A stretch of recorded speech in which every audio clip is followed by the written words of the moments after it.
So they already know that Young Dolph suspect, who was named the mastermind, Govan Hernadez, is connected to Yogotti. Everybody know this because they all working in CMG and everything.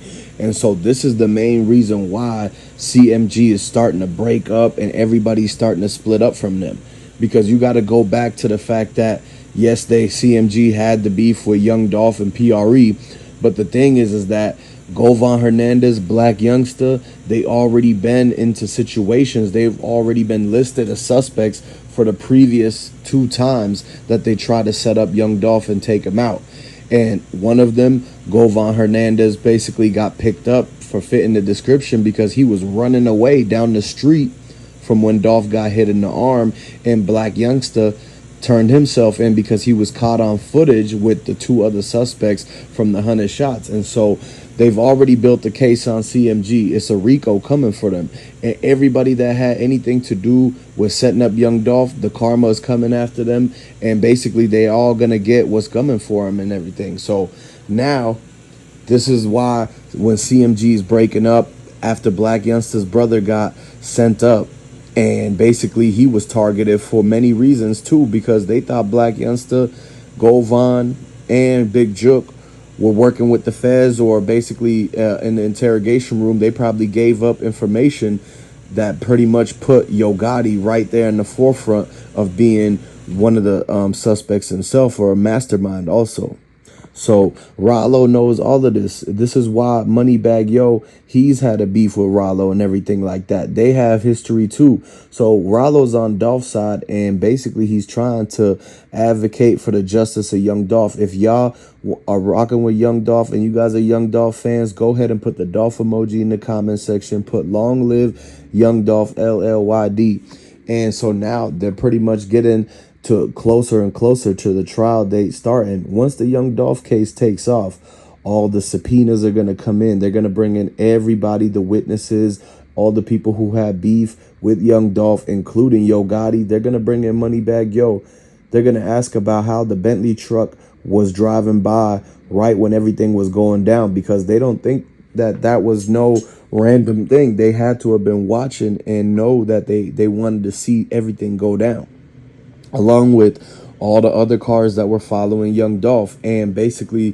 the car that was dumped off on Bradley Street, the car they seen pulling up at the cookie shop and everything, is all being looked at right now, because they're basically now actually trying to set an example for all of the people, because they know that in Memphis they don't want none of this beef stuff happening no more. They don't want no two big groups going at each other and all of these rappers, everybody's picking a side and everything. And so they already know the rappers got the most dangerous jobs. Like, they're already 1 foot in the streets, 1 foot in the game. They're beefing with other rappers. And so in Memphis, there's so many artists and everything, so many people that's picking sides, a lot of cliques, but everybody grew up together. So they don't want this whole war continuing, because it's really divided up a lot of people. Like, some people who live in Yo Gotti's neighborhood couldn't talk to nobody from Dolph's neighborhood. And one of those things was when they were trying to basically get Grove Hero to not work with Young Dolph. Dolph was helping Grove Hero out to try to get him on tour and everything. But because he was from Yo Gotti's hood, Big Jook and Yo Gotti were trying to prevent him from working with any of the PRE people. And so that's why they were really hating on Dolph, because they didn't even want nobody to work with them to be successful on their own. Even if it wasn't Dolph getting the money, they didn't want Grove Hero getting no money from Dolph either. And so this is when everything started to heat up. Grove Hero started letting everybody in Memphis know that he was going to pick Young Dolph and he was going to basically work with him exclusively, and that he didn't care what Yo Gotti and his brother had anything to say about. Because like, if they tried to pull up on Grove Hero or anything like that, Grove Hero already got a lot of security and everything. So from the food trucks, from all of the PRE shows going on, Dolph was taking over Memphis, man. A lot of the artists was going to him. And this started making Yo Gotti steam out the ears. He was getting jealous, and he was like, man, envious of the fact that Dolph PRE was becoming bigger and bigger. And then Dolph being the king of Memphis was something that pushed it over the edge, because they didn't like hearing that. So when Dolph got back to Memphis, people already have had to have known that it was people out there looking for him. And so none of the PRE dudes must have said nothing to Young Dolph. Maybe that's why the address changed on one of the turkey drives. Remember, it was supposed to be at the community center and they changed it. Somebody must have thought that they were going to try to do something at the community center for that giveaway. But what ended up happening is that when they changed the address and everything, they basically, something happened at the very next turkey drive, which was in the morning, because Dolph went up to the cookie shop in the morning. It was at least 8 to 9 a.m. And, you know, like PRE, Snoop Bands, and Key Glock, they didn't answer the phone. They said Snoop Bands was at the barber shop at like 8 or 9 in the morning, and he had 2 missed calls from Young Dolph. But also Dolph was trying to call Big Moochie Grape. So they were probably supposed to meet Dolph at the cookie shop at 8 to 9 in the morning, because this is when they were going to start unloading the U-Haul and all of the stuff to put in the parking lot to do the giveaway. Because normally how they do the giveaway is that they set up the tables and put the table covers on them, and they take the boxes of the frozen turkeys and they stack them up. And people are supposed to line up, and when the cars pull in, somebody got to show their ID, and they got to get in line, and everybody gets 1 turkey. And so they were basically about to start like putting the whole decorations up and setting up the tables and chairs.